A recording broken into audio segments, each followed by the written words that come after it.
Bienvenidos a Furia Esotérica, mi nombre es Mel Kenarik. Gracias por llegar, gracias por estar.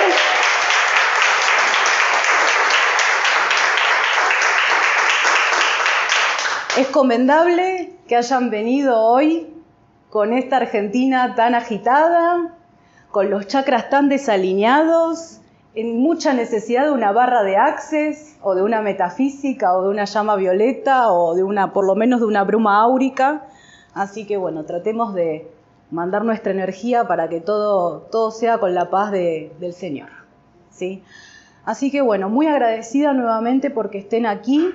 Mi idea es que hoy nos adentremos, buceemos, exploremos cual mineros la rigidez y la dureza que a veces proponen estos grimorios, que bueno, no son una pavada, creo que ustedes ya lo saben, porque bueno, estamos muy acostumbrados a que la información un poco últimamente como que ya venga como regurgitada un poco más, ¿no?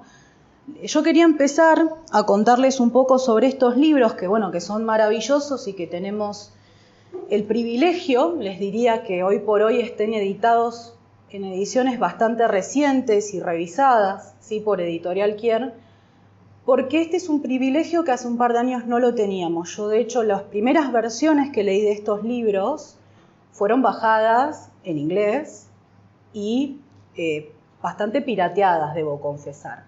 Porque, bueno, esto hace un par de años no se conseguía. El libro de Eliphas Levi sí, pero el libro de Abramelin y, por ejemplo, los 3 libros de filosofía oculta no se conseguían. Por lo menos yo no los conseguía, capaz que yo vivía en un tupper y no los conseguía y alguien me va a salir a discutir esto. Pero bueno, considero que estamos en un muy, muy buen momento para aprender sobre estos libros que yo considero no solamente indispensables, sino también, a pesar de su antigüedad, que nos abren la cabeza un poquito, ¿sí? Porque, ¿qué pasa? Actualmente estamos viviendo en el esoterismo actual un fenómeno al que yo llamo el síndrome de la fotocopia. Les voy a dar un ejemplo de lo que es el síndrome de la fotocopia, ¿no? Allá por comienzos del siglo XX, Madame Blavatsky fundó la Teosofía, de la cual después Alice Bailey sacó el material para sus obras, de la cual después Connie Méndez sacó el material para las suyas, de ahí sacó su material Rubén Cedeño, por ahí también andaba Triguerio, y de ahí se formaron Guillermo de San y Mel Kenarik, que sacaron por estos días su nuevo libro llamado Sigilos, las nuevas llaves para despertar tu magia. ¿Qué pasa? Si bien uno trata de respetar el legado de aquellos que nos lo han legado, justamente, se empieza a formar una especie de teléfono descompuesto con estas disciplinas.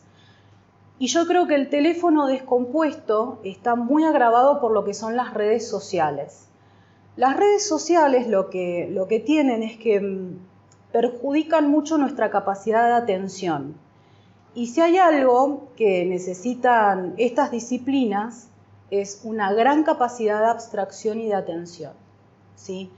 Entonces, cuando nosotras y nosotros estamos acostumbrados a, bueno, voy a aprender este decreto de transmutación o este decreto de abundancia para las Navidades, me lo bajo de Instagram, lo pongo en práctica, lo pongo en mi cuaderno incluso, si me doy maña, ¿no? Y todo eso. Estamos teniendo una información que ya viene explicándonos para qué es, cuál es el propósito, cómo se usa, y te lo voy a explicar en menos de 250 caracteres. Y eso es un problema, porque hay cosas para las cuales no alcanzan 250 caracteres. Entonces, he ahí también la dificultad que tenemos para afrontar estos tremendos librazos, que les voy a dar un ejemplo, ya les aviso que les va a dar gracia esto. Esta es la primera oración, ni siquiera párrafo, del libro de Agripa. Debido a que hay 3 clases de mundos, a saber, el elemental, el celeste y el intelectual, y cada inferior es gobernado por su superior y recibe sus influencias, de modo que el arquetipo mismo y el creador soberano nos comunica las virtudes de su omnipotencia a través de los ángeles, los cielos, las estrellas, los elementos, las plantas, los metales, las piedras, habiendo hecho y creado todas las cosas para nuestro uso. He aquí, porque no es razón sin que los magos creen que nosotros podemos penetrar naturalmente por los mismos grados y por cada uno de estos mundos. Chicos, todavía no hay una coma. Hasta el primer mundo arquetípico, fabricador de todas las cosas, y disfrutar no solamente de esas virtudes que las cosas más nobles poseen, sino también procurarnos de otras nuevas, y eso es lo que hace que se encarguen de descubrir las virtudes del mundo elemental por medio de la medicina y la filosofía natural, sirviéndose mediante los rayos, las influencias del mundo celeste, siguiendo las reglas y las disciplinas de los astrólogos y matemáticos.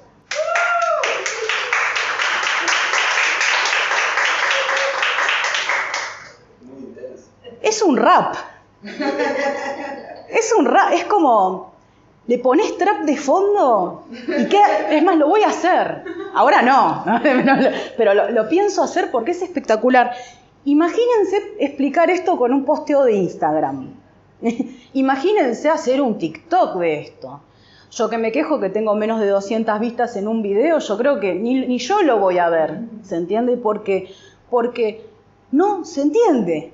¿No? ¿Por qué no se entiende? Porque requiere un análisis y requiere conocimientos complementarios para entenderlo, ¿sí? Es eso lo que pasa, que cuando nos acercamos a un grimorio moderno, hoy por hoy, viene pensado para que se acerque a él una persona que no tiene absolutamente conocimiento de nada, ni conocimiento de historia, ni conocimiento de filosofía, ni conocimiento sobre cómo fueron mutando estos saberes en el tiempo. Y ese es el fenómeno fotocopia. Es que uno cuando le saca la fotocopia de la fotocopia, de la fotocopia, de la fotocopia, se van perdiendo cosas. Se van perdiendo las anotaciones, se va perdiendo el pie de página, de repente la fotocopia la sacaste más torcida y de repente no se entiende nada. Solamente te quedó un párrafo. Entonces, la importancia de revisar y de aprender y dedicarle su debido tiempo, sobre todo, a estos textos, es que explican cosas, explican conflictos filosóficos, ideológicos, explican cómo funciona la magia, que eso es algo que todos nos preguntamos en algún momento de nuestras vidas. ¿Cómo puede ser que haya una fuerza, que yo desconozco su origen, que provoque efectos de los cuales yo capaz que tampoco conozco su futuro? O sea, estamos como medio perdidos ahí, ¿no? Entonces necesito de estos textos para que me funcionen como ese atril y como ese tutor para ir construyendo el conocimiento de una forma ordenada y coherente. Y que no nos pase lo que le está pasando a la mayoría de los conocimientos a partir del movimiento New Age, que es que son conocimientos sin conciencia de clase, son prácticas absolutamente incoherentes y descontextualizadas de las necesidades y las realidades de un ser humano, y además también son tontas. Vamos a salirnos un poco de la tontera y nos vamos a desasnar un poquito con estos tres grandes hombres que nos han precedido, porque como dijo Isaac Newton, la única razón por la cual yo puedo ver lejos es porque puedo pararme en los hombros de gigantes.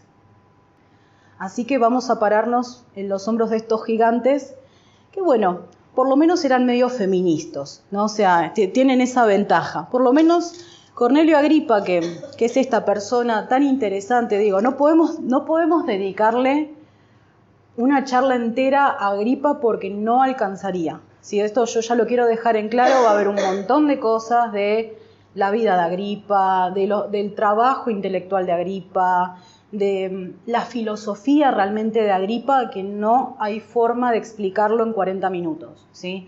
Y además era James Bond.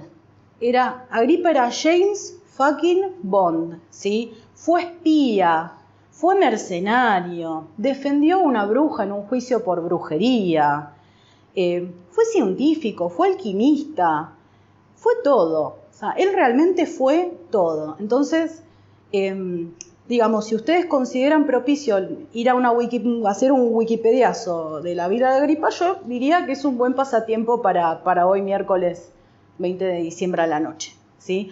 Pero bueno, tengamos en cuenta que cuando hablamos de la filosofía oculta, fíjense, acá, para los que estén escuchando en la posteridad, esta es la posteridad, el micrófono, ¿no?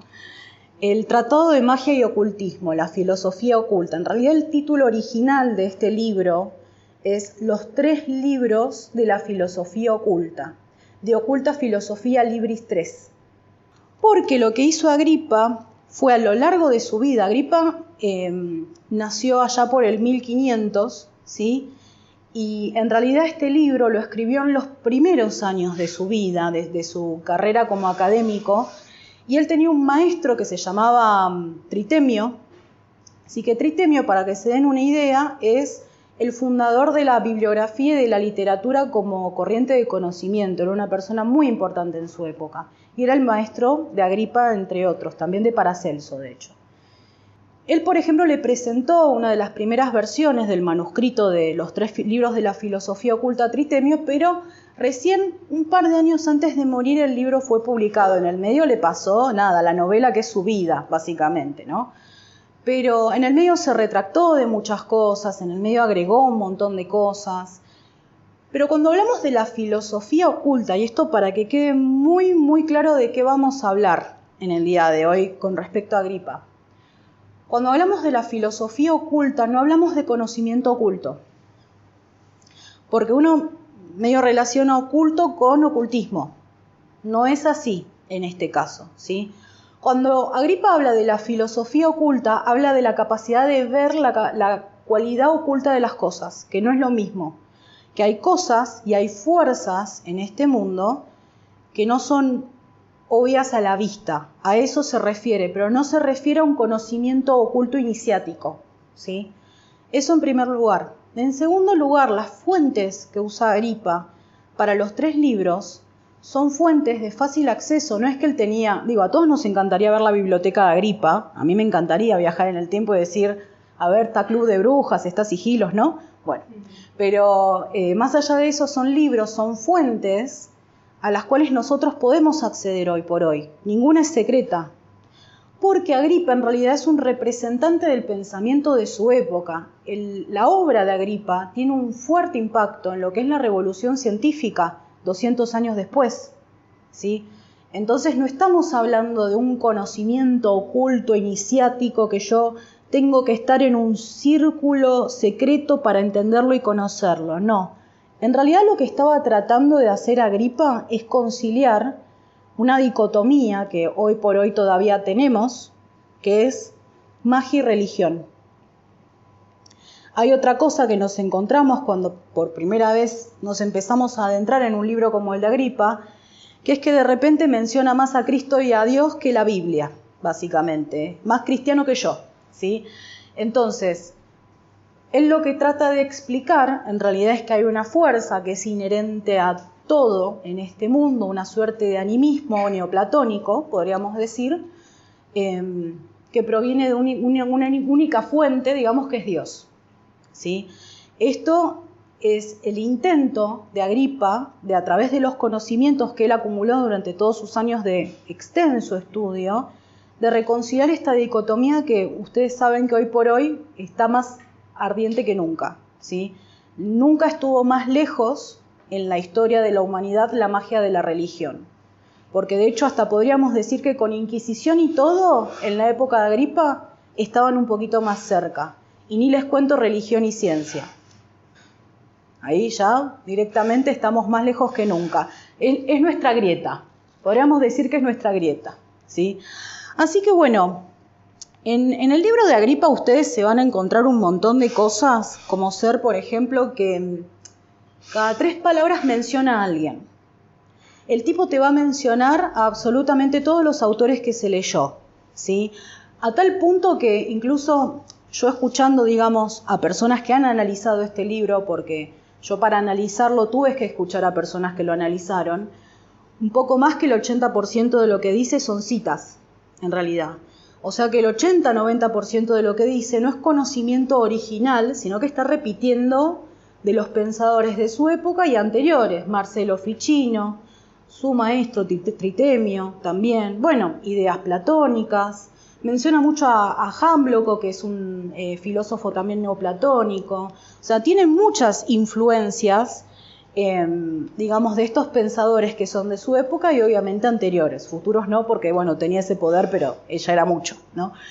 Entonces, cuando hablamos de la filosofía de Agripa, o sea, cuál era el pensamiento de Agripa a la hora de afrontar esta obra, es un pensador cristiano, católico, hasta diría, es un pensador neoplatónico y tiene muchos conocimientos cabalísticos, astrológicos y, bueno, también de las ciencias naturales, ¿sí?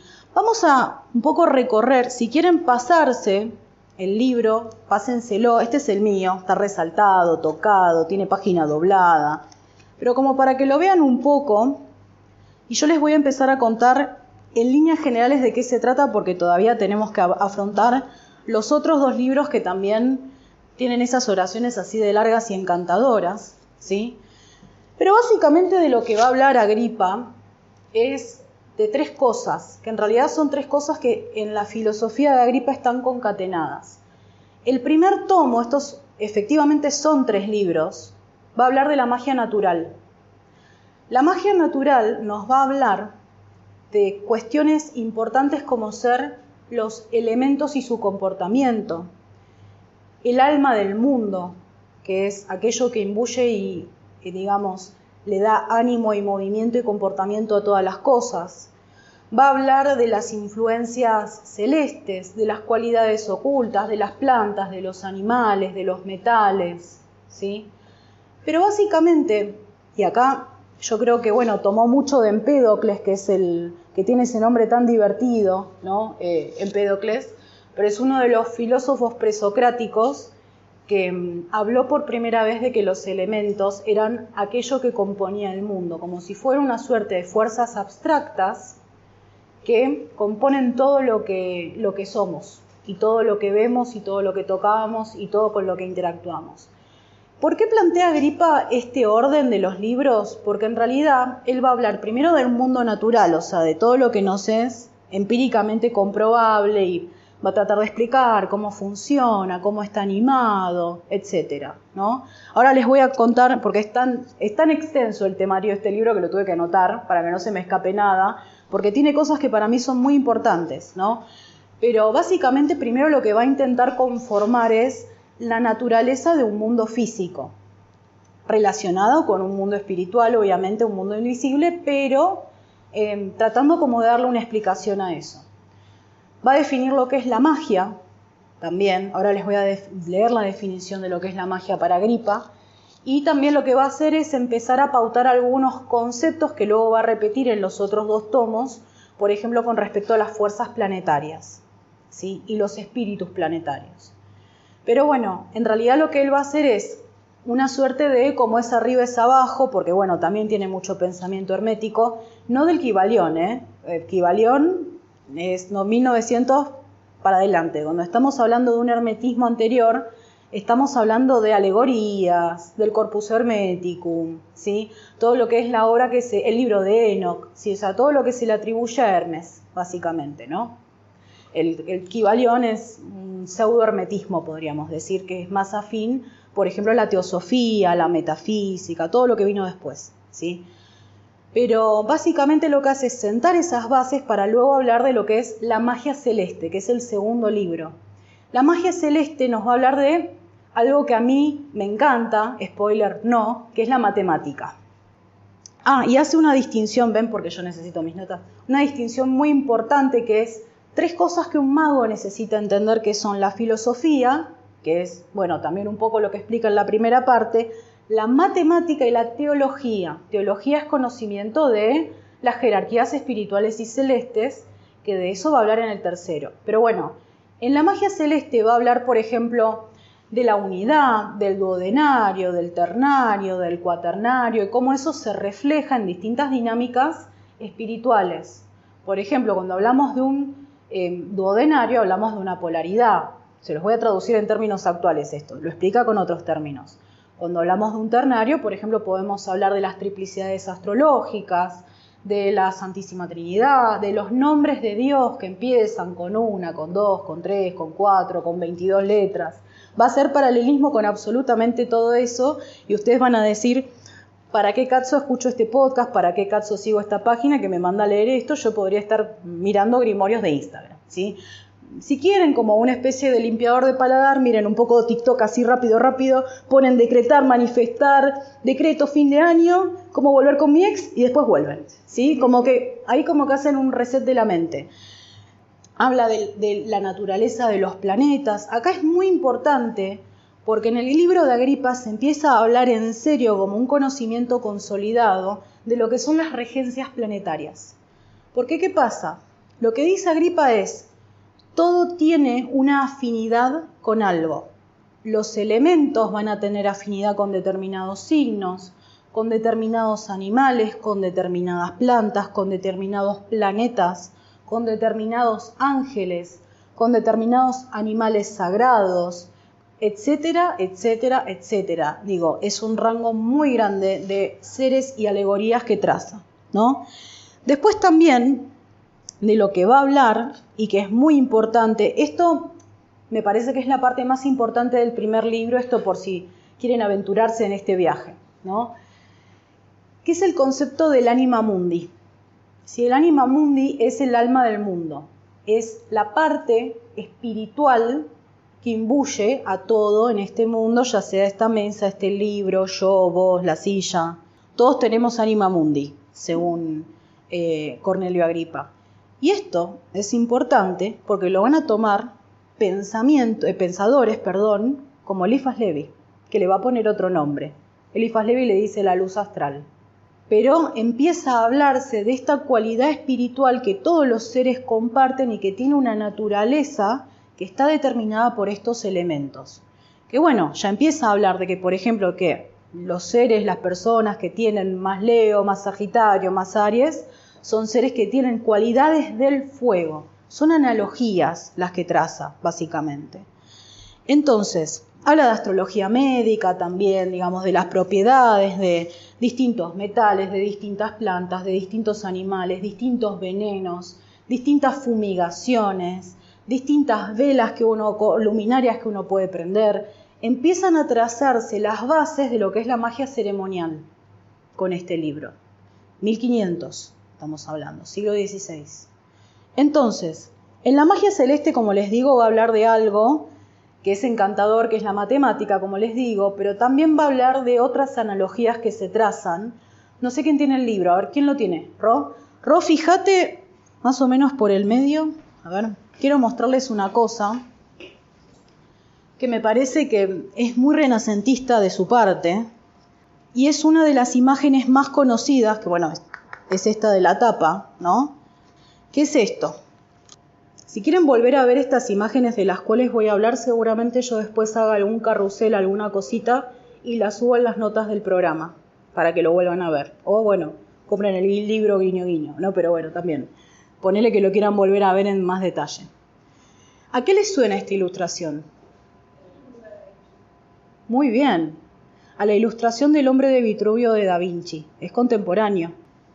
Pero lo que él plantea es una geometría sagrada con paralelismos planetarios y elementales y zodiacales en la anatomía del hombre. ¿Conocen a Manly P. Hall? Un gran autor también de principios de 1900, que escribió un libro muy interesante, se los recomiendo, que se llama La anatomía del hombre. Que lo que hace es plantear un paralelismo, perdón, Rote, saqué el libro, lo estaba leyendo, yo le saqué el manual.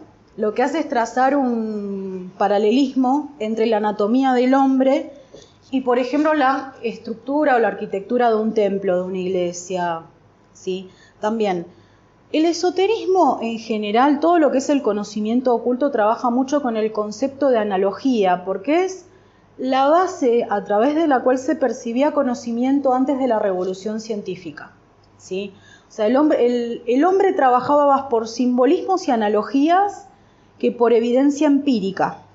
Esto es importante de entender, porque si no, después caemos en errores muy groseros como, ay, es Mercurio retrógrado, spoiler es ahora, me va a ir mal, se me rompe todo, me habla mi ex. No, lo que sucede en el cielo es una analogía de lo que pasa en el plano terreno, pero no necesariamente es una causa, de hecho no lo es un reflejo, es una analogía, ¿sí? Este es uno de los errores más comunes cuando nos acercamos a los conocimientos esotéricos, ¿sí? Superstición. ¿Cómo? Superstición, exactamente. Que bueno, un poco de superstición según Agripa no es algo malo, ¿sí? Pero mucha superstición nos aleja de la fe, según él, así que digamos es eso. También, bueno, hay algunas cuestiones, que esto se los menciono sobre todo si les gusta la astrología, ¿sí? Que son las casas de la luna, las imágenes zodiacales, las imágenes planetarias, los horarios planetarios. Son todos conceptos muy antiguos de la astrología, que hoy por hoy algunos se usan y algunos no, pero que son muy importantes, por ejemplo, para lo que es la astrología mundana y la astrología horaria. Ya cuando llegamos a lo que es la magia ceremonial, también tiene algo que creo que está en el libro de la magia celestial, que es la gematria. La gematria es una técnica que es para sacar números de nombres, básicamente. O sea, hacer una analogía entre nombres o letras y números.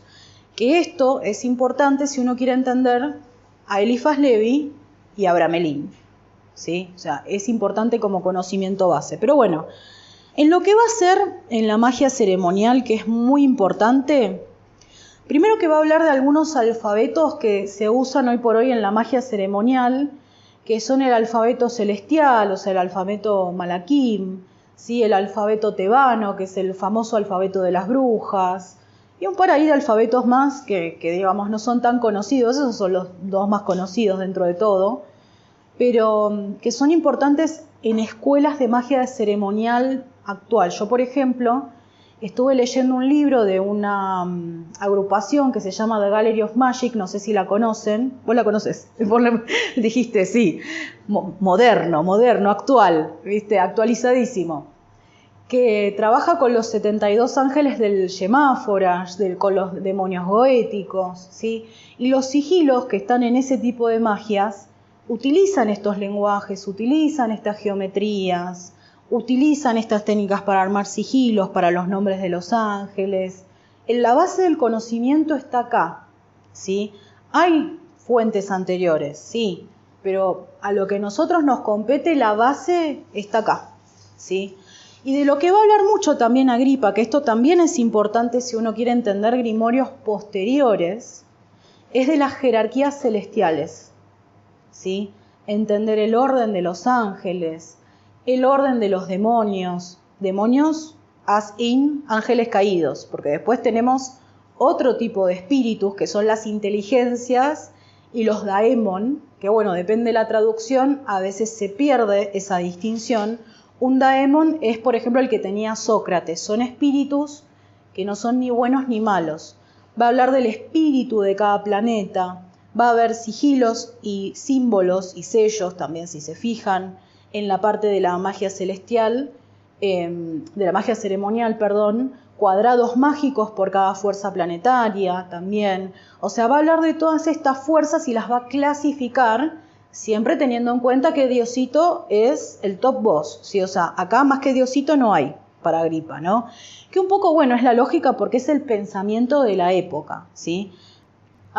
Cuando me pasen el libro les voy a leer la definición de magia. Ahí está, gracias. Está todo toqueteado, ¿vieron? O sea, está todo subrayado, anotado. Yo soy así. No respeto no respeto la sacralidad del libro. ¿Dónde tiene esto? Porque yo tengo todo anotado por página. Esto es lo que en el podcast no se escucha porque yo lo edito. La magia es una facultad que tiene grandísimo poder, lleno de misterios muy elevados y que abarca un conocimiento profundísimo de las cosas más secretas, su naturaleza, su potencia, su cualidad, su sustancia, sus efectos, su diferencia y su relación. Vieron que no le gusta mucho usar punto seguido al señor. Se ve que los puntos seguidos en el 1500 estaban caros, no había. De ahí que produzca sus efectos maravillosos mediante la unión y aplicación que hace de las diferentes virtudes los distintos seres superiores con las inferiores. Está allí la ciencia verdadera, la filosofía más elevada y misteriosa, en una palabra, la perfección y la realización de todas las ciencias naturales, puesto que toda filosofía pautada se divide en física, matemática y teología. O sea, fíjense que ustedes, con una sola oración ya te está dejando en claro que él piensa la magia como una fuerza natural que obviamente tiene reflejo en los otros planos, como todo. Es preciso, pues, que quienes quieran dedicarse al estudio de esta ciencia posean perfectamente la física que explica las cualidades de las cosas y en las que se hallan las propiedades secretas de cada ser, que sepan bien matemática, ahí yo cagué, perdón la palabra, yo entonces no puedo acceder a la magia, conozcan las estrellas, sus aspectos y sus figuras, puesto que de ellas depende la virtud y la propiedad de cada cosa elevada, y que entiendan bien la teología por la que se conocen las sustancias inmateriales que distribuyen y gobiernan todas las cosas, para poseer la facultad de sazonar la magia, pues no puede haber obra alguna de magia perfecta, ni siquiera de magia verdadera, que no abarque estas tres facultades en total. Esto, ya les digo, esto no es para una sola sentada. Yo esto lo vengo estudiando ya hace un tiempo largo y por eso me animo recién ahora a hablar de esto, porque son textos que la primera vez lo lees y decís, no entendí. La segunda vez lo lees y decís, tampoco entendí. La tercera vez lo lees y te rendís. Vas a Eliphas Levi, volvés. Es así, es un ping-pong de tener con constante Wikipedia abierto porque te menciona a Dios y a María Santísima, a todos los filósofos y todos los pensadores de su época y dice, porque como decía Jámblico, y vos decís otra vez tengo que abrir Wikipedia y buscar quién era Jámblico, ¿no? Pero bueno, uno aprende un montón leyendo estos libros porque tiene que buscar un montón de referencias. Ahí está también la riqueza. En esa época, mencionar y citar era una muestra de legitimidad del conocimiento. Que eso es un poco lo que falla hoy. Porque ¿qué pasa? Nosotros, la gran mayoría, y no me excluyo, estamos aprendiendo, supónganse a través de redes sociales y a través de libros, que no tienen ni sección de bibliografía, no tienen fuentes. Fuente o créeme, básicamente, ¿no? O sea, créeme porque lo digo yo. ¿Qué pasa? Cuando tenemos multiplicidad de fuentes, tenemos una bendición hoy por hoy, que es que nosotros vamos a Librería Quiero, vamos a la librería de la esquina o abrimos Google y podemos conseguir un libro como este, podemos conseguir el Heptamerón, el Picatrix, el Eniquidrion, el Pequeño Alberto, las clavículas de Salomón, lo que se te ocurra podés conseguir y lo podés leer. Si querés podés leer miles de grimorios a lo largo de tu vida. Pero ¿cuál es el problema? Que así como tenemos mucha disponibilidad de la información, también tenemos mucha disponibilidad de figuras de autoridad que no necesariamente podemos chequear de dónde sacaron las cosas. Por lo menos Agripa nos cuenta de dónde sacó las cosas, ¿no? Hay muchas cosas que va a sentar Agripa en este libro. A todo esto, antes de despedirnos de este amable sujeto, voy a comentar un dato de color de Agripa. Agripa fue una figura destacada de la historia del feminismo. No solo porque defendió a una bruja en un juicio de la Inquisición, diciendo, a mí no me parece que es bruja, y por alguna razón la hizo zafar, ¿sí? Es muy interesante esa historia, búsquenla. Sino que también escribió un texto que habla de la superioridad de la naturaleza femenina, citando ejemplos de la Biblia, diciendo Eva lo más, María lo más. Así que si quieren buscar ese texto que no es muy largo, es maravilloso y, bueno, básicamente Aliade, ¿sí? Era Aliadín, el Cornelio, ¿sí? Así que, bueno, el que no era tan Aliade, ¿sí? Porque, bueno, más propio de su época, podríamos decir, era nuestro amigo Eliphas Levi, autor de este maravilloso libro Dogma y Ritual de Alta Magia, ¿sí? que este libro salió entre 1854 y 1856. Se publicó en 2 tomos, primero Dogma y después Ritual. Después lo unificaron en Dogma y Ritual de Alta Magia, ¿sí? Eliphas Levi no se llamaba Eliphas Levi, así como yo no me llamo Melkenaric, ¿sí? Se llamaba Alphonse Louis Constant. Y bueno, era lindo el nombre igual, la verdad no sé por qué se lo cambió. A mí me parece una figura muy encantadora, muy francés en su estilo de escritura, en cómo vivió su vida. Y era un señor que le gustaba irse de cosas, básicamente. Era seminarista, se fue del seminario, fue Rosacruz y masón, se fue de los Rosacruces y de los masones. Y tenía una cosa que me pareció muy particular cuando yo leí este libro, es que utiliza muchos de los conceptos que vimos recién con Agripa, pero lo bardea a morir, lo recontraputea. Dice, no, porque bueno, Agripa vieron que terminó re mal su vida, pobre. Si hubiera sabido él cómo se iba a morir, yo creo que no hubiera escupido para arriba, ¿no? Porque se murió de una forma muy fea, muy triste. Lean su biografía. Pero básicamente utiliza muchos de los conocimientos de Agripa, pero también de otro caballero que yo recomiendo que lean, que es Paracelso, ¿sí? Paracelso también fue una figura muy, muy importante para lo que es la revolución científica, ¿sí? Y también fue un pensador muy importante para todo lo que es el esoterismo actual, ¿sí? También habló de los elementos, habló mucho de los elementales, sentó muchas de las bases de lo que se cree alquimia hoy por hoy. O sea, es un pensador también digno de su propia charla, diría yo directamente. Pero bueno, él era muy I love Paracelso, Agripa no lo queremos, ¿no?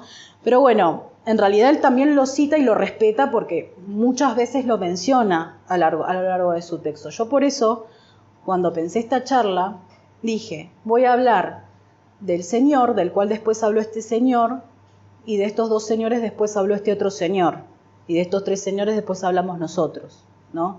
Quién sabe, capaz que entre nosotros está el próximo Paracelso, o Paracelsa, ¿no? Pero, y sí, porque de algún lado salen este germinadero, ¿no? Pero básicamente de lo que va a hablar Eliphas Levi es de algo que podríamos trazar un paralelismo con lo que está sucediendo ahora.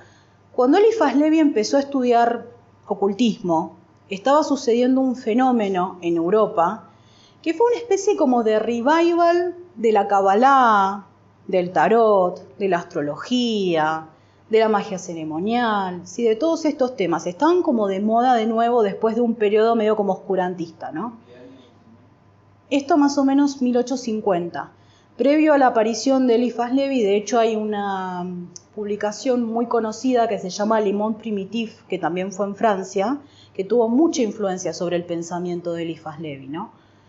Pero bueno, Eliphas Levi lo que hace básicamente es escribir 22 capítulos de cada uno de estos libros, de Dogma y de Ritual, toma varios conceptos de Paracelso y también de Agripa, toma este concepto de anima mundi y lo transforma en luz astral. Él dice que todo está animado y todo está propulsado, si se quiere, por esta luz astral, y va a instaurar algunos símbolos y algunos conceptos que hoy por hoy todavía resuenan en nuestra conversación esotérica. Por ejemplo, el pentáculo o pentagrama. Una de las primeras personas que popularizó en lo que es el público en general el uso del pentagrama fue Eliphas Levi. Les voy a leer lo que escribe porque es mi Borges. O sea, realmente es una persona que escribe tan lindo. No es como el otro que no vio un punto seguido, pero ni a punta de pistola. Este es un poquito más es más francés, ¿no? Si se quiere. Este también, digamos, en su libro lo que intenta hacer es como reconciliar esta fractura entre la magia y la religión, básicamente. Y se empieza como a hablar un poco más también de esta idea, que esto también lo toma de Paracelso y de Agripa, de que, por ejemplo, en la magia ceremonial, alguno de ustedes si conoce la magia ceremonial lo sabe, hay ángeles que rigen determinados puntos cardinales, determinados elementos. De esto habló Agripa, pero él vuelve a tomar estos conceptos y lo que son los cuadrados mágicos también. Y él lo que dice, maravilloso como escribe este hombre, En un grito universal de reprobación se eleva contra la magia, cuyo nombre es un crimen, y el odio del vulgo se formula por este decreto: al fuego los magos, como se había dicho siglos antes, los cristianos a los leones.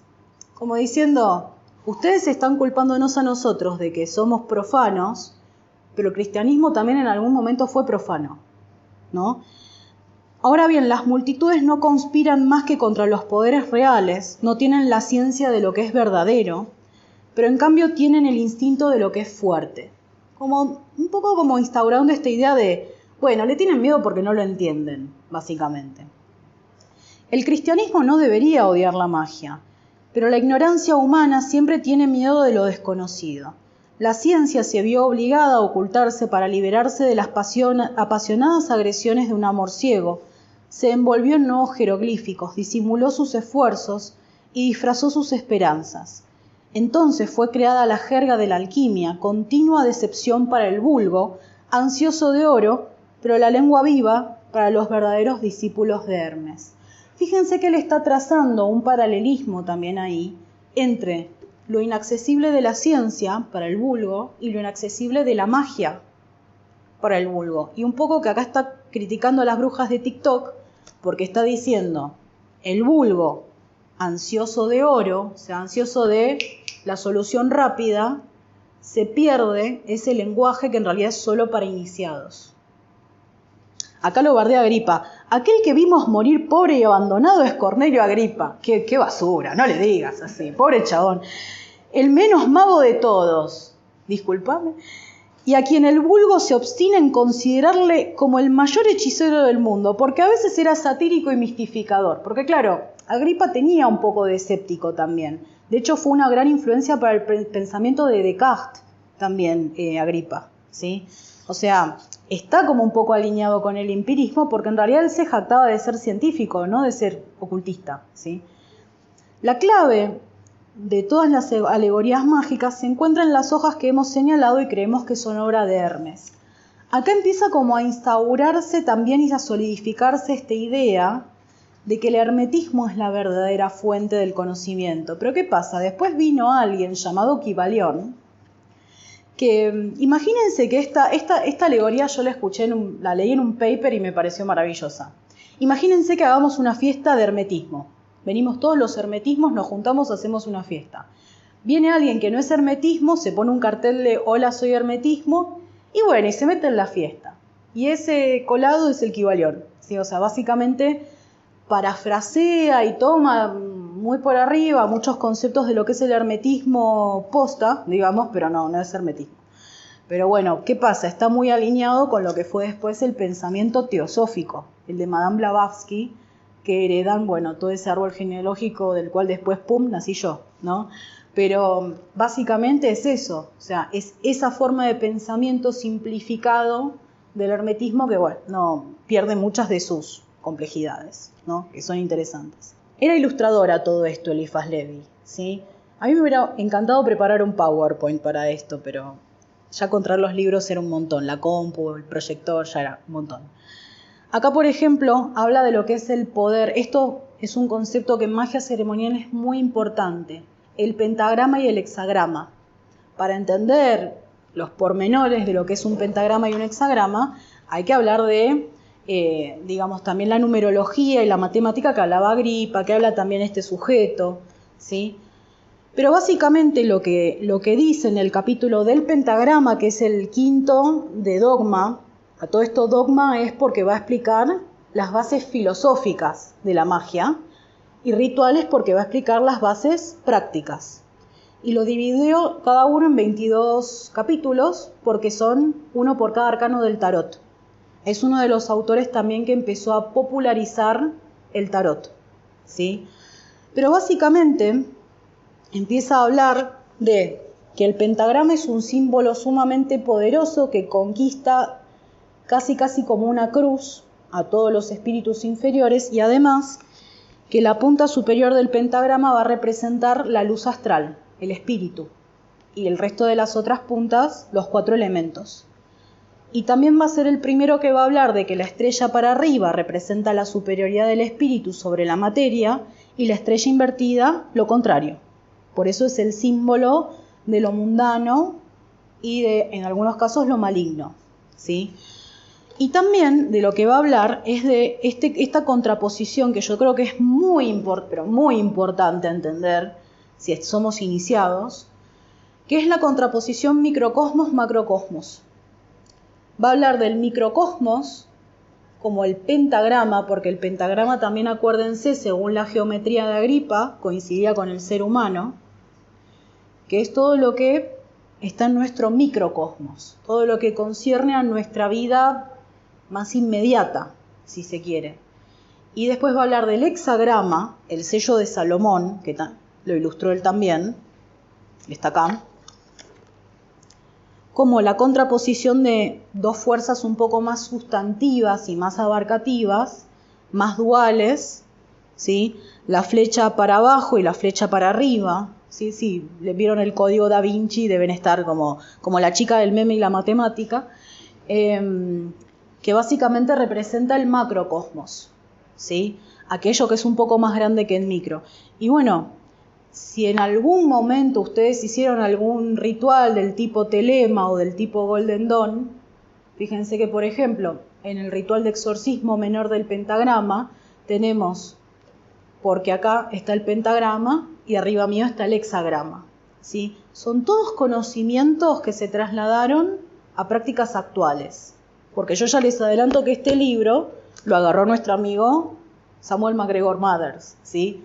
Que bueno, apenas 40, 50 años después fue esto, ¿no? No fue tanta distancia como entre Eliphas Levi y Agripa, ¿no?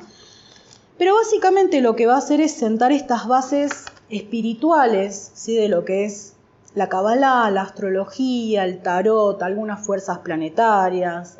Va a hablar de también algunas fuerzas espirituales, genios, ángeles, demonios, ¿sí? Y lo interesante y lo lindo, yo este libro siempre a mis estudiantes de tarot les digo que lo lean, porque traza alegorías con cada uno de los arcanos mayores del tarot, ¿sí? Y también acá es donde se empieza como a un poco como instaurarse esta idea, si bien también yo creo que es una idea que es propia y contemporánea a Agripa y a Paracelso, de que, a ver, si todo tiene una naturaleza oculta y todo tiene una alegoría y todo tiene un significado y todo tiene una esencia y todo tiene una regencia y una correspondencia y etcétera, los elementos rituales por algo están elegidos. Yo no puedo reemplazar una vela roja por una vela blanca porque por algo es roja. Yo no puedo quemar incienso en vez de sándalo porque por algo es incienso. Llama y corresponde a espíritus venusinos, saturninos, mercuriales, lunares, solares, etcétera, ¿no? Jupiterianos. Entonces ahí empieza a estar como la explicación de por qué se eligen determinadas cosas para hacer las cosas, que no sirve cualquier cosa. Y es ahí donde alguien que capaz que ya se empapó un poco de estos textos, empieza a mirar ya como con un poco de menos risa, o sea, es cuando ya se te empieza a pasar la risa y te empieza a dar un poco de miedito, de cuando veo, no sé, un ritual en TikTok, por ejemplo. Porque todo muy lindo con que me digas, no, bueno, vos prendés esta vela naranja, tirale canela, después escupila, después, no sé, bailá 3 vueltas alrededor, porque no, digo, ¿sabés bien a qué inteligencias o a qué daemon o a qué demonio o a qué ángel estás llamando? Con esta canela que le gusta tanto, con este color de vela que le gusta tanto, con esta fumigación que le gusta tanto. ¿Sabés a quién estás llamando? ¿O es como el ICQ que nos agregamos todos? O el MSN. Viejísima, ¿eh? Se me cayó el documento. Yo un poco la tiré por la edad del público, porque si no se me iban a quedar mirando, como dicen, ¿qué es ICQ? Malditos jóvenes. Pero básicamente es eso, cuando uno empieza a leer estos textos, ahí ya como que dice, me da miedo que la gente copie cosas que no sabe de dónde saca, básicamente, ¿no? Porque capaz que de repente se nos aparece, no sé, Belial, ¿no? Y decimos, epa, ¿y qué pasó? Yo solamente quería que vuelva mi ex, ¿no? Pero básicamente es un libro mucho más fácil de leer que de Agripa, porque es más actual. Estamos hablando de hace ni 200 años atrás, en realidad, ¿no? Pero ¿qué pasa? Este libro maravilloso, así como sus predecesores lo agarró nuestro maravilloso y también muy sororo MacGregor Mathers. Que yo les digo, la introducción del libro de Abramelin es como un viaje al tiempo. O sea, es realmente como decir, quiero viajar al 1900 y ver de qué cazzo hablaban en esas reuniones tan bonitas cuando tomaban el té en la Golden Dawn. Está en esta introducción, es maravillosa. Porque el tipo dice, y bueno, mirá, yo te vengo a traer este texto que hasta Eliphas Levi sabía de este texto, Y ahí vos decís, yo lo leí también, yo lo conozco también, ¿no? Dice, bueno, así como Madame Blavatsky vieron que dijo, y vos decís, yo la conozco a esa señora también. Después dice, y bueno, viste que Paracelso y Agripa, y vos decís, pero por fin sé de qué cazzo me hablan, ¿no? Por eso hay que leerlos en este orden, ¿no? Orden cronológico.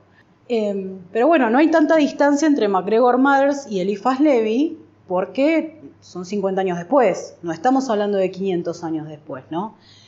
Y de hecho, hay un historiador, más que historiador en realidad, autor, que es el que más extensamente ha documentado en libros los rituales de la Orden de la Aurora Dorada, que por si no lo saben, la Orden de la Hermética de la Aurora Dorada es la que fundó este señor, ¿sí? Y de esta orden salió Arthur Edward White y Pamela Colman Smith, que son los creadores de la baraja Rider-Waite-Smith. También salió nuestro amigo y también muy sororo Aleister Crowley, que ahora tengo un anecdotazo para contarles, que es Aleister Crowley, Led Zeppelin, incendio. ¿Qué pasó en el medio? Ya van a saber. Maravilloso. Una casa en Escocia. Yo la tiro. Capaz que alguien sabe de esa anécdota. Puede ser. Entonces, MacGregor Mathers lo que hace, como buen traductor de grimorios, porque de hecho también él tradujo las clavículas de Salomón, ¿sí? Fue una de las personas que volvió a traer a colación la conversación sobre los demonios goéticos, ¿sí? Y sobre el testamento de Salomón y bueno, todos los textos que conciernen a esas disciplinas. También tradujo este grimorio, que es un grimorio muy antiguo, que es el grimorio de Abramelin. El grimorio de Abramelin habla de un ritual que es para entrar en contacto con tu ángel guardián, que de hecho ya ese es un concepto del cual habla Agripa. Y también habla y dice algo que me parece que es muy importante para entender todo tipo de magia que trabaje con ángeles y con demonios. Porque, ¿qué pasa? Vieron que está como siempre esta leyenda del mago que tiene a 1000 demonios sirviéndolo, básicamente. Que eso es un poco, bueno, eco de lo que es la figura de Salomón. Que Salomón agarró y dijo, tengo problemas con Wokra y no me construye nadie el templo, así que voy a llamar a este demonio, que este demonio traiga otro demonio y que este traiga otro. Y bueno, me construyen el templo. Mano de obra gratis. No era buen empleador. Salomón era un empleador un poco bravo, ¿sí? Pero básicamente es esta, como la leyenda de el mago que maneja las fuerzas del mal, que las tiene a su servicio. Pero fíjense que él con estas palabras tan precisas describe la verdad de la milanesa, ¿no? Como le diría yo, que es la siguiente. Era feminista también, porque en una dice, bueno, que Abramelin, Abraham el judío, que es el autor original de este grimorio, dice que las mujeres no podemos hacer el ritual. Porque bueno, ¿saben por qué? Porque somos muy propensas a la conversación. Entonces, no vaya a ser que la chica se me distraiga charlando en vez de rezarle a Jesús, ¿no? O sea, pero bueno, decía que igual utilizar a una virgen como clarividente para hablar con los demonios igual estaba bueno, porque le da charla, ¿no? Lo distrae al demonio mientras yo hago mi magia, ¿no? Básicamente. Pero básicamente, acá está. La invocación de las fuerzas angélicas, porque a ver, ¿de qué trata este ritual? Este ritual es un ritual de 6 meses. Hay versiones de 18 meses. Esta es la versión Rappi, ¿sí?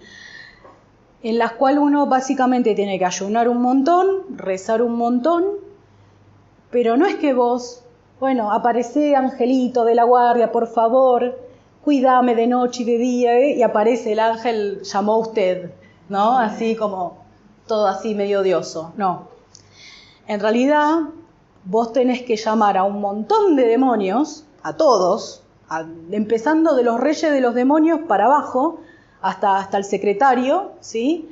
Para que recién a lo último, después, cuando vos estás recontra cagado de hambre y que ya no entendés nada de tanto rezar todo el día, aparece el ángel guardián y dice, bueno, ¿qué me querías preguntar? Y vos ya estás todo, ¿no? Pasaron 6 meses, ¿no? Que no veo a nadie. Y claro, es un ritual que básicamente compone de mucha penitencia, mucha oración y mucho ayuno. Y en algunas ocasiones aislarse. Cualquier cosa te parece un ángel guardián.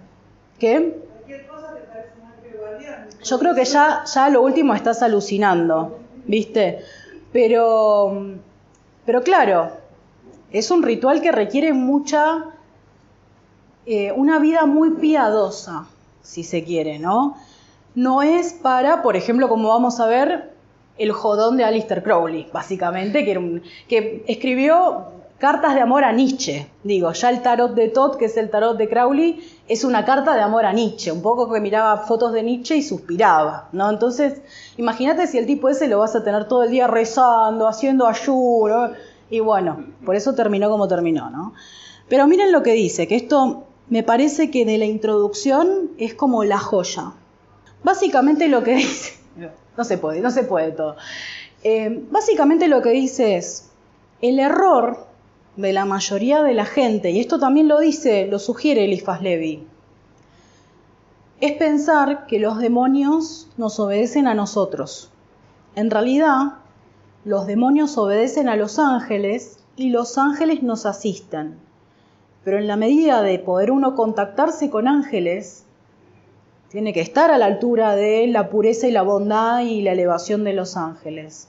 Entonces, en realidad, un demonio solo va a responder y solo va a obedecer a un alma de lo más pura, no a una persona que tenga maldad en su corazón, que no siga el dogma de Dios, que no siga una vida de penitencia, ¿sí?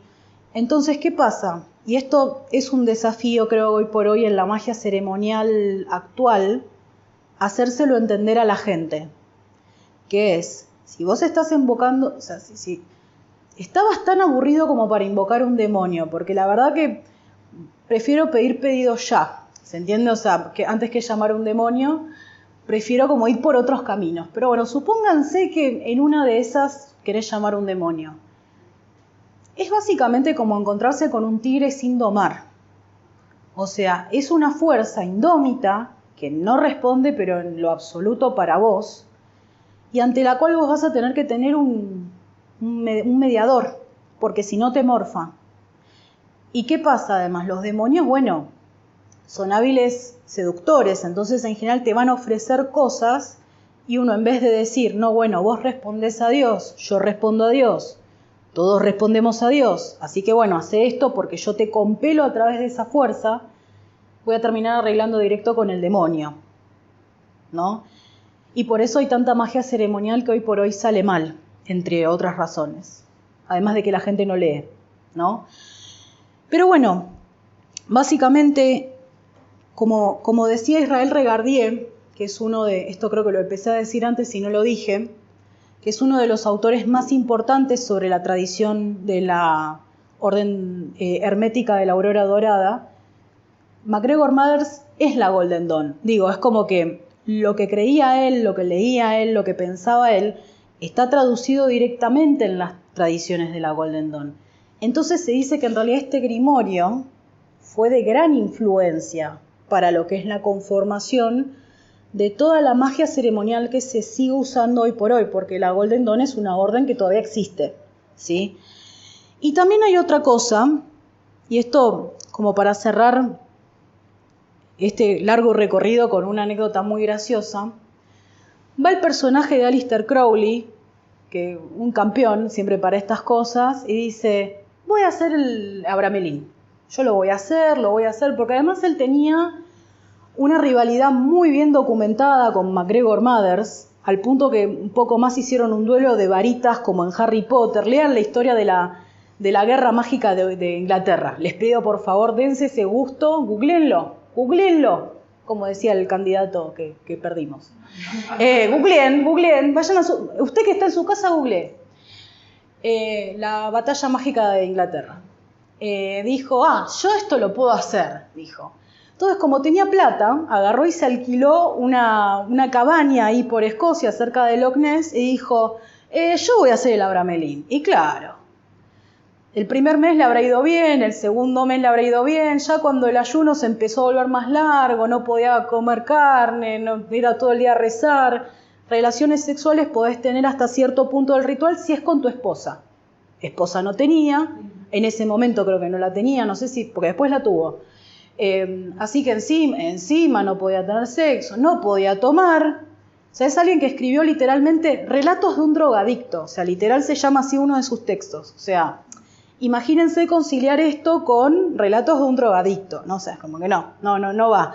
Entonces, ¿qué pasó? Un día agarró, dijo, pero yo me voy a ver el TikTok, se terminó y dejó el ritual a medio hacer. ¿Y qué pasa en este ritual? Vos llamás demonios. Entonces, cuenta la leyenda que quedó el portal abierto y que bueno, están todos ahí los demonios, viva la Pepa. ¿Por qué? Porque la casa se incendió varias veces, la casa Boleskine, lo pueden buscar esto, han habido relatos de actividad paranormal, obviamente, y sí, si está el demonio más chico te hace upa ahí, ¿no? Claro.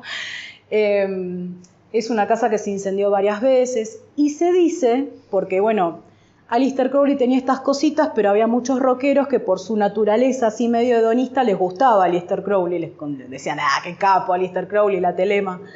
Esa casa la terminaron alquilando los de Led Zeppelin y bueno, ya saben la historia de Led Zeppelin un poco accidentada, ¿no? Y con bastantes desgracias en su camino que le atribuyen al hecho de que, bueno, ellos vivieron en esa casa porque Jimmy Page le gustaba a Aleister Crowley, básicamente.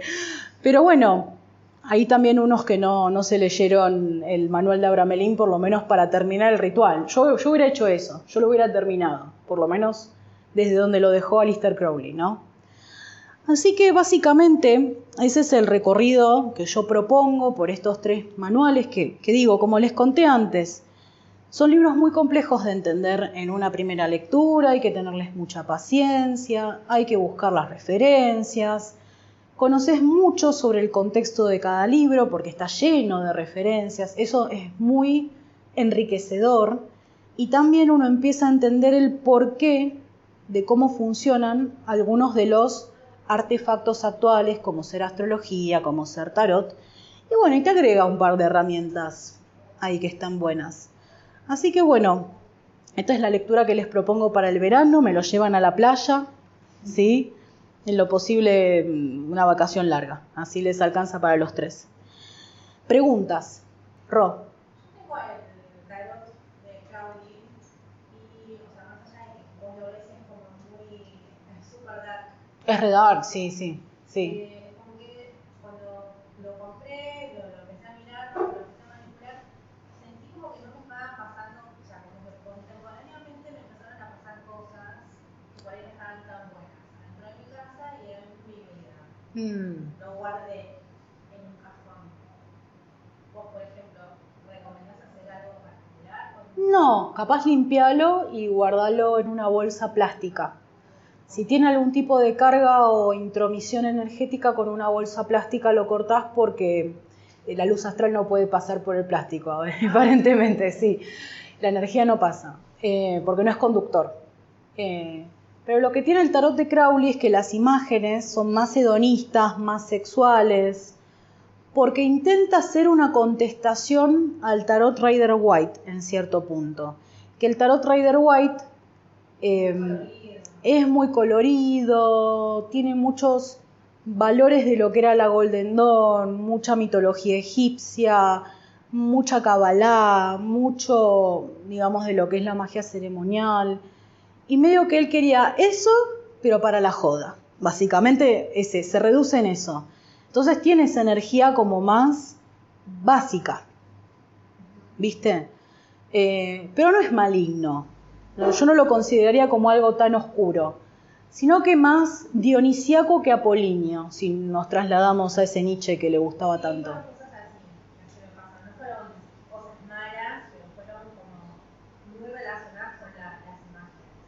Sí. Por ahí no sé si me gusta tanto lo que me está pasando, no sé si estoy tan conectada con esto ahora, lo guardé, pero nunca más lo abrí.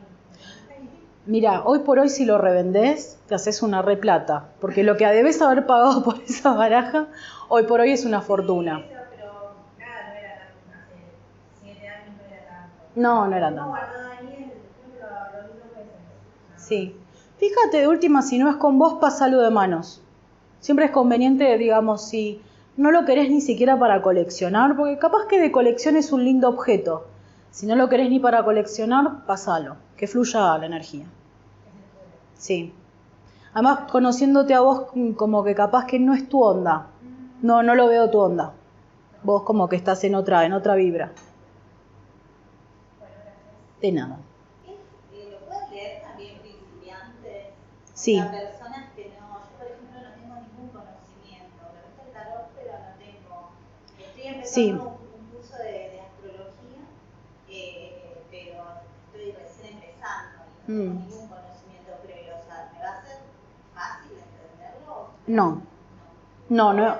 Si querés, en tu caso particular, terminar el curso de astrología, sobre todo si es un curso completo, que vos vas a ver regencias, vas a ver elementos, vas a ver capaz que un poco de astrología horaria, un poco de astrología mundana, y ahí recién léelo, porque ahí te van a resonar mucho más las cosas que dicen. Porque creo que como mínimo un conocimiento de astrología y de tarot no, porque Agripa, por ejemplo, no habla de tarot. No existían versiones muy tempranas del tarot en ese momento, no las que conocemos ahora. Pero de astrología particularmente, que es una disciplina mucho más antigua, habla mucho. Entonces, si te diría que lo termines, como que para menos toques algo de oído.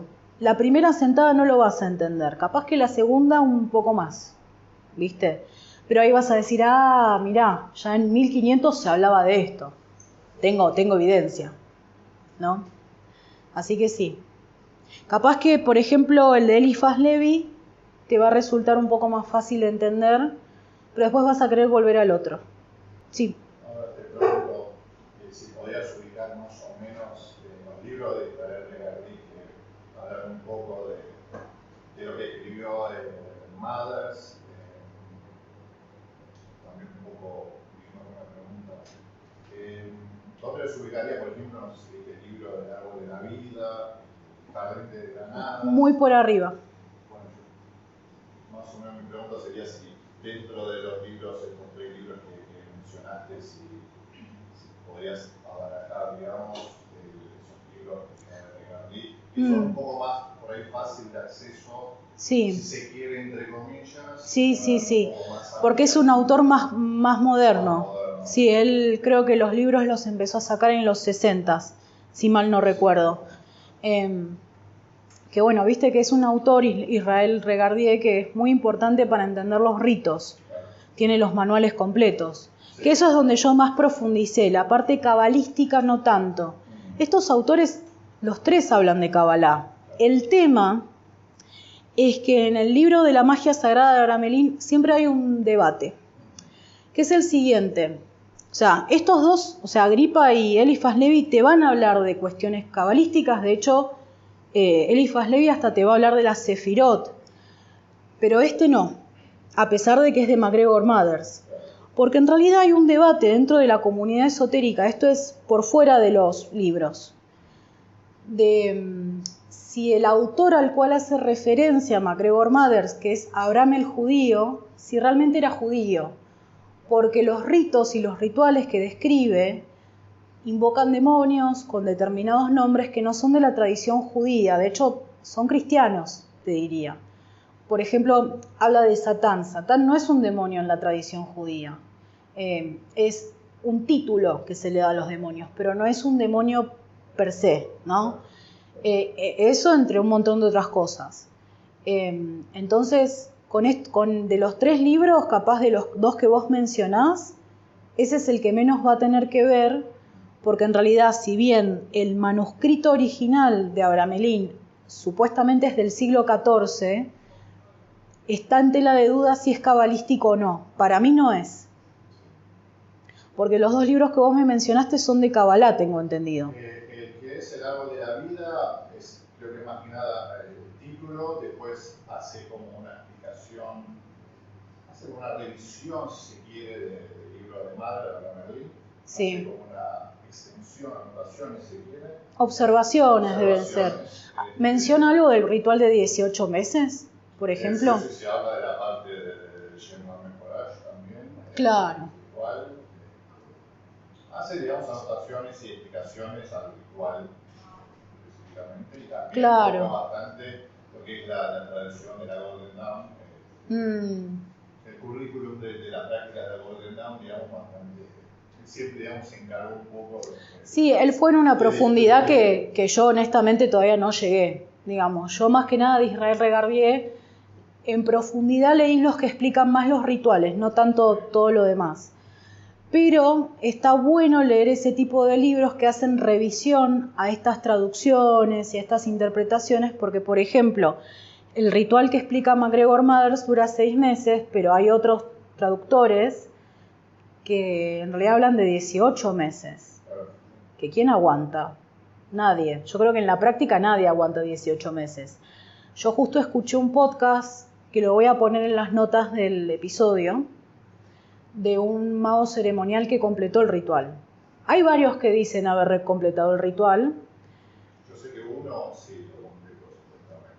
Yo siempre descreo, ¿viste? Porque es como que, yo también fui, bueno, todos fuimos, ¿viste?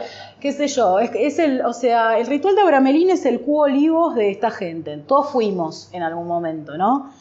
En paz descanse, Quo Olivos. Ahora es un edificio. Pero básicamente, digamos, lo que dice la gente es, en el ritual de los 6 meses vos tenés un contacto bajo con el ángel. ¿Qué es un contacto bajo? Que capaz ves la silueta, sentís la presencia a través de, digamos, de un espejo de obsidiana o de la clarividencia. Tenés algún tipo de mensaje, pero no lo ves. Pero dicen que un año después sí se te empieza a aparecer, que eso se le llama un contacto alto, o sea, que es cuando aparece literalmente el ángel y te dice, ¿qué haces? Poné la pava, ¿no? ¿Qué contás? ¿No? ¿Qué necesitas? Eso es un contacto alto. Dicen algunas experiencias que yo leí que eso sucede recién después de los 18 meses, porque claro, capaz que es un periodo de decantación en la vida de la persona, porque si hay algo que le encanta a los ángeles es desordenarte la vida. Como dicen, ¿querías esto? Bueno, te vas a convertir en esto. ¿A qué precio? Bueno, por eso me gusta la metafísica, es un poco más fácil. No es lo que querés, sino lo que necesitas, y por ahí lo que necesitas no es justamente lo que querés. Claro, exactamente, pero también hay algo que a la gente en general se le pasa con respecto a los rituales angélicos, no tanto con los demonios, porque el demonio es un poco más práctico, te va a dar lo que querés y se va, o sea, no va mucho a través de una alquimia del alma. Pero en general la gente pide cosas que requieren una transformación muy profunda de la persona para recibirlo. O sea, esa versión tuya que tiene, por darte un ejemplo muy burdo, esta cantidad de plata, no es tu versión actual, es otra versión que puede convivir y puede manejar esa cantidad de plata. En el medio te tienen que pasar cosas para que vos de esto pases a esto. Y ahí es donde el ángel agarra y dice, ¿querías joda? Tomá, bailá, ¿no? Lo digo por experiencia propia. Pero básicamente son fuerzas muy poderosas que sí, que te transforman en el camino, y eso la gente en general no lo tiene en cuenta.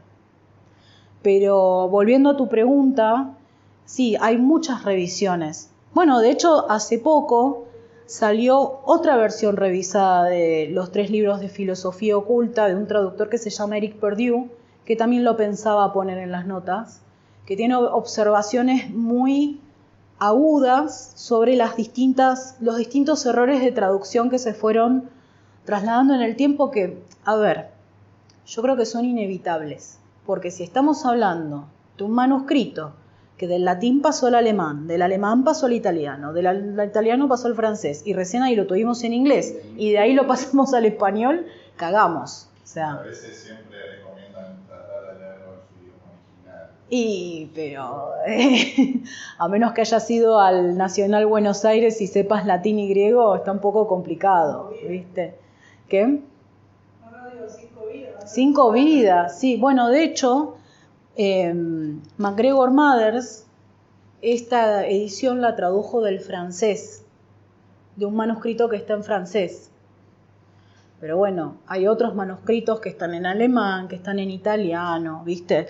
Por eso hay tantas discrepancias muchas veces. Pero en Reddit, digo, que es mi fuente, básicamente Reddit, sí. Los foros, la versión de 6 meses funciona. Quizá no en los tiempos que uno espera, pero funciona. ¿Lo recomiendo o no sé? Fíjense, léanlo. Es el fin último de ese ritual. Del contacto con el ángel guardián. O eso que vos querés lograr. Por ejemplo, $1.000.000, ponele.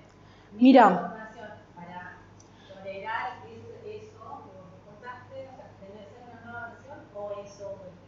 En realidad, el contacto con el ángel guardián. El ángel guardián es un ángel que jerárquicamente es muy importante. De hecho, bueno, esto no es parte de la tradición cabalística, pero John Dee, que trabajó con el enoquiano, digamos, trabajó con los ángeles enoquianos, que para mí son otros animales silvestres que no son los mismos ángeles que estos. Pero San Miguel en las canalizaciones a John Dee había dicho que él era el patrón de los ángeles guardianes. Y San Miguel, bueno, vos viste, es como el más malo de todos, digamos. Es el que te viene a salvar, el que tiene la espada de fuego. El más capo, claro, es el más capo de la ciudad. Imagínate que si él es el patrón de los ángeles guardianes, bueno, los ángeles guardianes, que todos tenemos uno, en teoría, que encima están como hechos a la medida, podría decirse, de nuestra misión de vida, son espíritus tutelares muy importantes, porque te pueden asistir para todo, en realidad, ¿no? De hecho, hay una película que salió hace relativamente poco, que se llama The Dark Song, A Dark Song se llama, que es sobre una mujer que trata de hacer el ritual de Abramelín, digamos, con un operador que es un mago ceremonial. No es muy precisa la película en cuanto al tipo de rituales que se hacen, sí en cuanto al ayuno, a la oración, como toda la penitencia, pero no sé, en una están pintando símbolos chinos, nada que ver, ¿no? Nada que ver. Pero básicamente ella quiere llamar a su ángel guardián para que le ayude a vengar la muerte del hijo, que al hijo lo habían matado. Te spoileo la película, al final aparece el ángel guardián y ella lo que le pide es que le ayude a perdonar. Y es como que ese ángel la libera de esa carga, ¿no? Pero, ¿para qué lo podés llamar? Para lo que quieras. Porque en realidad una vez que lo llamaste no se va a ir. Va a estar permanentemente con vos. Es un espíritu tutelar. O sea, es, como podríamos decir, para hacer un paralelismo muy burdo, un servidor en la magia del caos va a estar ahí hasta que vos lo mantengas o hasta que vos lo desterres o lo disuelvas, en todo caso. Pero un ángel guardián es un ángel guardián. Yo creo que no se va ni que lo eches, básicamente. Así que diría que es un compromiso de por vida. Vas a tener que siempre poner un plato más en la mesa para el ángel guardián a ver si viene a comer. O sea que ese tip que busca una persona cuando hace ritual puede ir cambiando como el de estar haciendo la película. Yo creo que sí. Porque además es un ritual que, si bien no es difícil de entender el ritual, lo que sí es muy largo, 6 meses, de los cuales va a haber una parte que vas a tener que tener una vida muy ascética, no es muy compatible con la vida actual. Pero bueno, ponele que lo hagas, en general lo hace una persona que es iniciada y bueno, que capaz que quiere seguir su camino mágico. Y bueno, una reayuda el ángel guardián. Pasa que bueno, tardó 6 meses en bajarse ese archivo, básicamente, ¿no? Un re laburo. Así que me imagino que uno también tiene 6 meses para pensar bien para qué lo está llamando, ¿no? Digo, uno se entretiene también con eso. Pero básicamente sí, es un espíritu tutelar. O sea, te viene a ayudar generalmente. Me imagino que debe haber gente que tiene propósitos en mente, pero doy el ejemplo de la película porque, bueno, si yo lo estuviera haciendo no estaría acá. Así que es eso. Pero bueno, uno puede llamar a otros ángeles para hacer cosas que son más concretas y no necesariamente lleva un ritual de 6 meses. A lo sumo, no sé, de 11 días o de 30 o de 40, algo un poco más realizable, te diría, ¿no? Algún decreto, un libro. Oraciones. Que haya salido hoy. Pasa que la angiología que trabajan estos libros no es la misma angiología que trabaja la metafísica, por ejemplo. La metafísica tiene una versión más teosófica de la angiología, que es, yo lo llamo y viene. No, estos pensaban, yo lo tengo que estar llamando, lo tengo que estar llamando, y bueno, en algún momento viene. 11 días, 40 días, y hay que ver si viene, ¿no? En cambio, en realidad la metafísica y otras disciplinas más New Age, justamente, es como más inmediato. No necesariamente es más efectivo, pero es más inmediato. Entre el dogmatismo y la New Age hay un equilibrio, pero ¿qué aconsejas? Porque a mí me pasa particularmente, porque Scorpio, Sol en Scorpio, Luna en Géminis, o estoy un día entero devorando libros, una semana devorando libros, o estoy una semana entera meditando y conectando con las plantas. Y me llama mucho la atención a ver el dogma, creo que es importante, pero el New Age creo que sale de eso también, aparte, no, la Sí. parte menos prostituida del New Age, sale como a decir, bueno, corro el dogma. Sí, ¿Cuál sería el equilibrio? También la divinidad nuestra, porque siempre invocar a alguien, siempre a lo que estamos Sí. acá somos nosotros. pero ojo, porque en realidad lo que vos estás invocando es un aspecto de la divinidad que también sos vos. Hay un autor que te lo recomiendo, si vos estás en ese equilibrio, que se llama Lon Milo Duquette. Es un autor muy contemporáneo, de hecho lo sigo en Instagram, está vivo, o sea, no es de estos, sí. Lon Milo Duquette, que escribió un libro que se llama Low Magic, no sé si lo conocen, muy bueno, que es un libro que habla de contactos con demonios.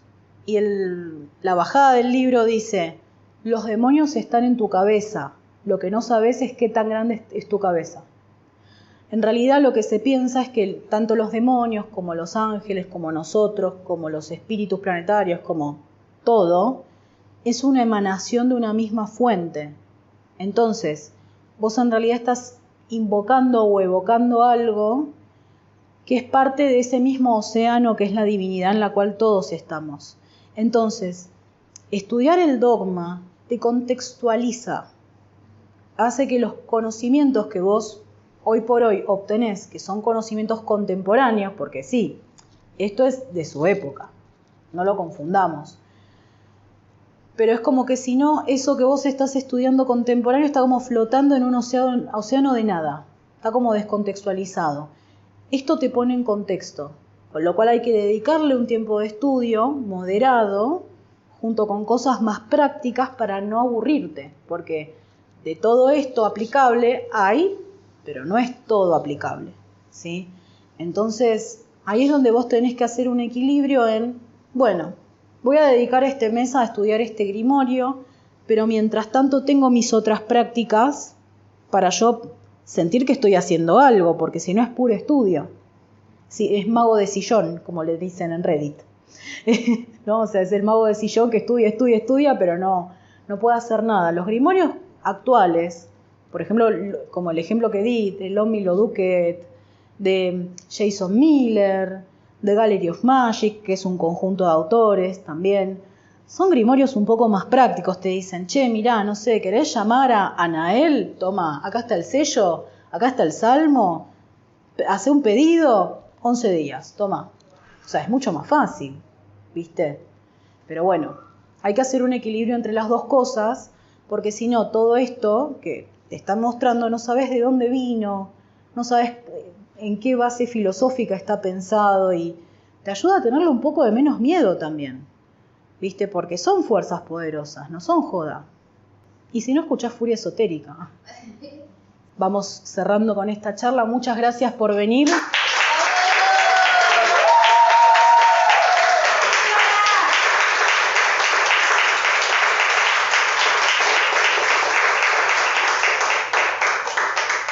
Y feliz Navidad.